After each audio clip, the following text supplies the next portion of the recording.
Hello and welcome to this program where we change the oil on a Champion 4500 watt gas generator. The procedure is straightforward and doesn't require any special tools. Please be sure to like and subscribe. Your support, comments, and contributions help promote continued programming.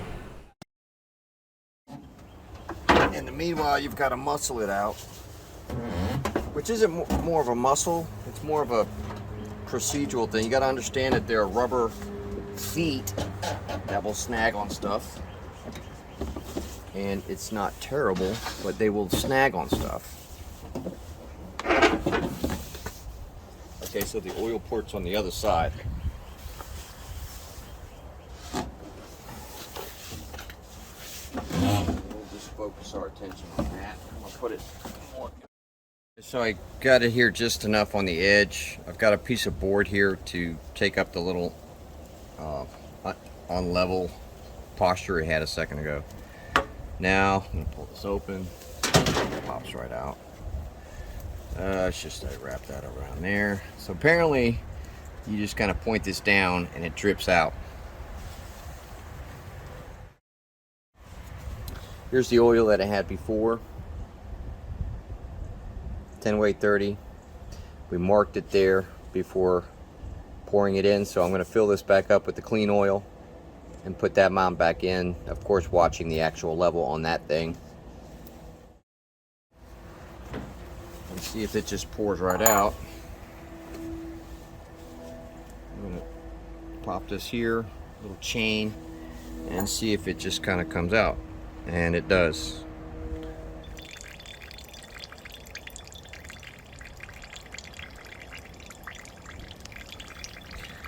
Let that finish up.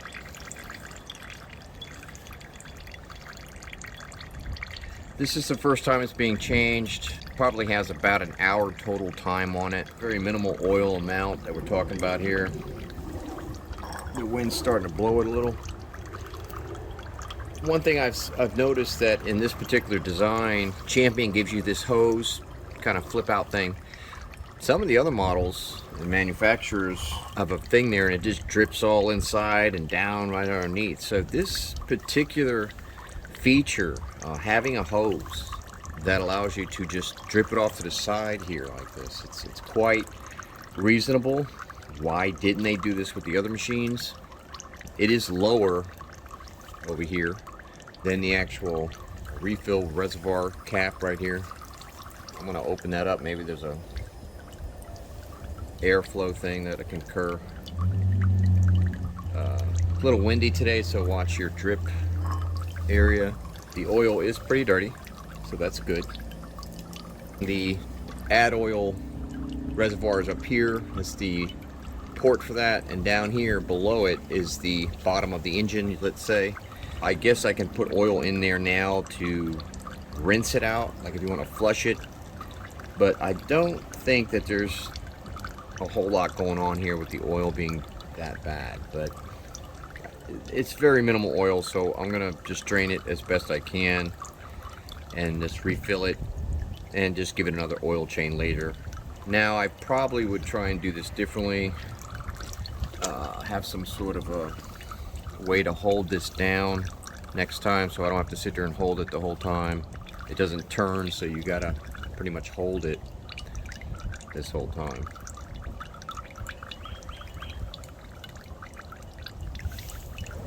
Getting to a very slight dribble, and it looks like I have about the amount of volume, and I'm going to call that pretty much done.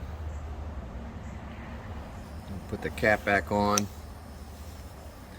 Total awesome ability to not have to just have that oil actually spill inside the the components of the machine, man. I just you see some of these other manufacturers, they didn't really think that out. All right, so that's where it kind of goes.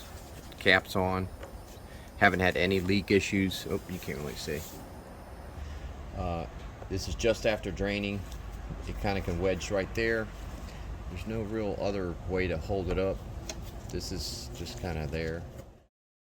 And here's where we're going to add the oil now. Take this off.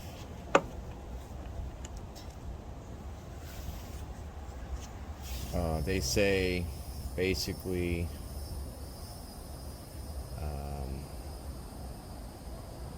there's an L down here and there's an H up there, so in the middle I guess you're safe. And they say to only put it in like that, to not screw it in, to test the oil level. Alright, so let's add some oil. So here's the oil container. I'm just gonna use the funnel that came with it, fill it up to this line. The idea is to have a perfect non-spill situation. And let's give it a shot. Very little oil.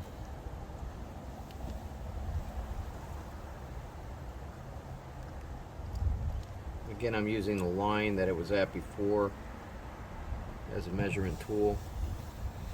And a little bit more right here, just filled it up there. And now let's proceed to put it in with the same funnel. I wish I had a clear way to show you the difference in color, but you can just imagine. I mean, it is clear. If you look down in there, you see the oil through that little level opening, how clear it is there compared to that darkness there. So I'm just going to put it in according to what is supposed to go back in.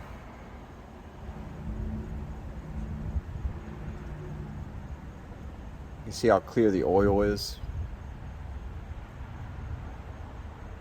I'm watching for, we're about halfway through, you can see on the level. Can't really see what you're doing at the port level. So that's exactly how much came with the brand new machine. We just poured the whole amount in. So we can check the level using the dipstick. Now if you look down in there, you see the threads. The oil actually is coming up on those threads. The oil is literally coming up on those threads. I think it actually says to fill it up to the second thread on the top, from the top of this port. Let's just test the volume. It says just to go like that. Midway wet by doing that. So I'm gonna put this back in here. Still no real complaints yet on this process. They really gave you the benefit of this tube.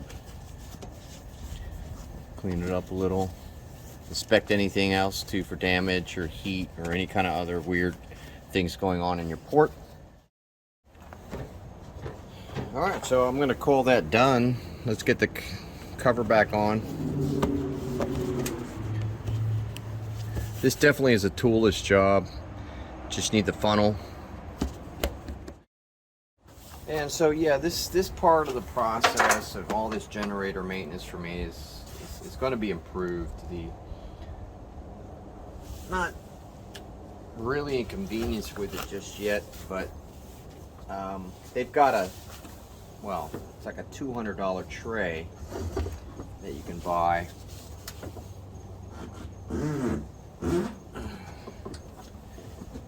And well, not sure how much that'll help, but I don't really think this is much of an issue. This is a 24 by 24 by 30, 24, 24 deep. More than enough.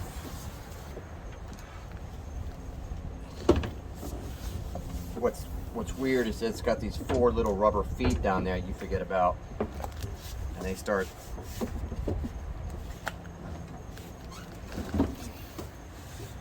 bumping into the works. I guess taking these wheels off might help at some point. But that's about it right there, and then we're done.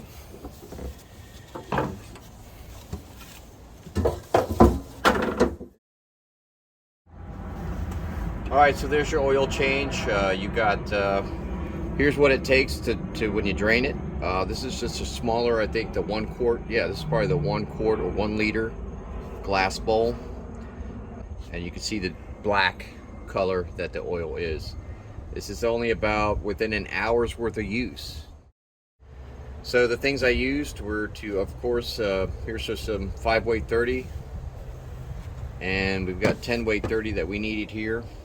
For the break-in period, just would use whatever oil you have, because it's just really to clean out the machinery, allow the machinery to integrate with itself for the first few hours, and just mesh with itself and begin to knock off all those little rough edges and then work harmoniously with each other.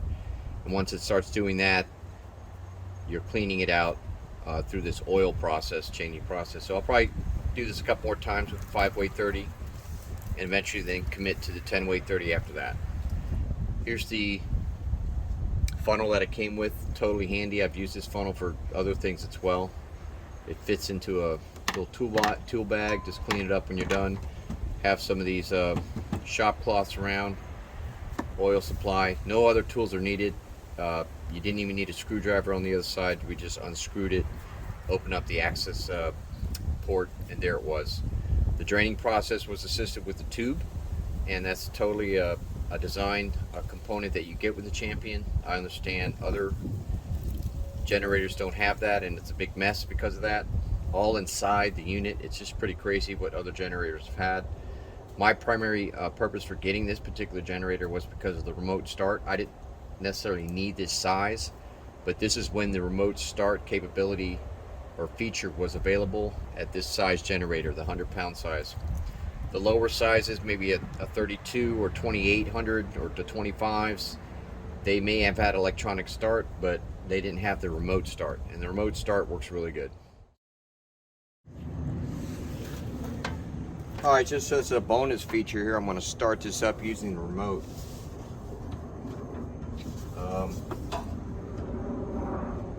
So one thing I noticed that you don't have here is it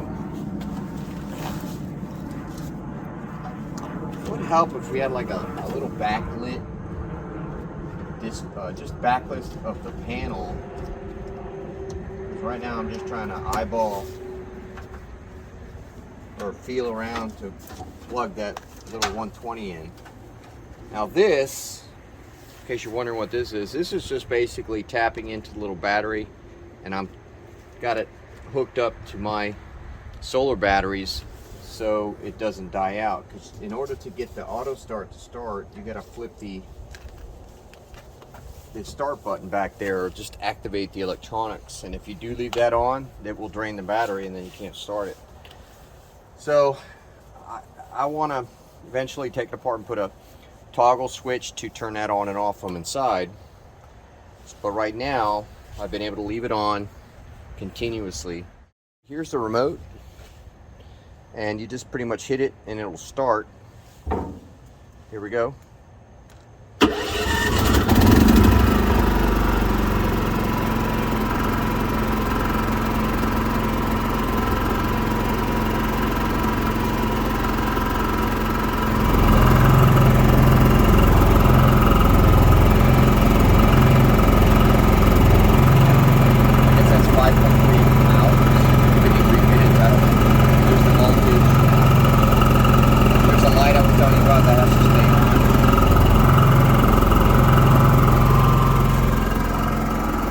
Quiet right now, and to turn it off, you hit the little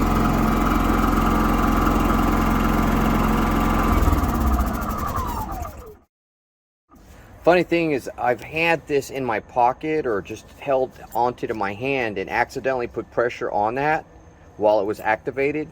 So that just automatically started. Like, so if you have this in your pocket and you reach in your pocket and you accidentally just tap that, see, it doesn't need you to hold it down.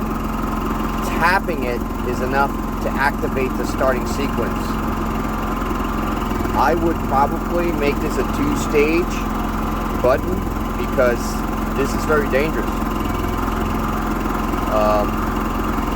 Because wherever this is at, if it happens to just be in your purse or in a suitcase or in a bag, and something just so happens to touch that the right way, just tapping, it's not a hold or a press, it will start the generator. Other than that, the generator works fine. It ramps up when it needs to when I turn the microwave on.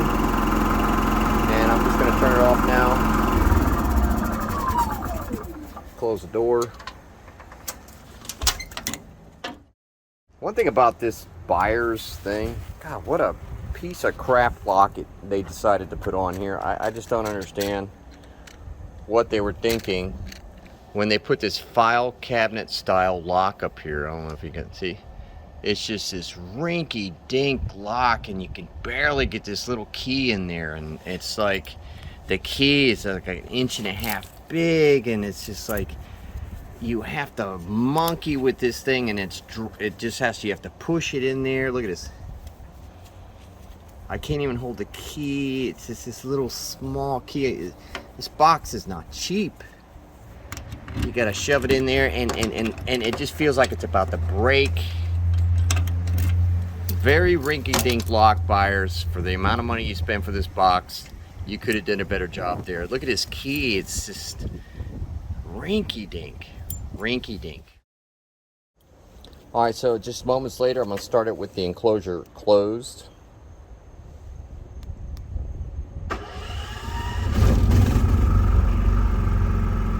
That takes a few decibels off. So I hope you like the changing oil video. It's the only one I've seen, really. Goes through the steps. Enjoy. See you next time. Bye.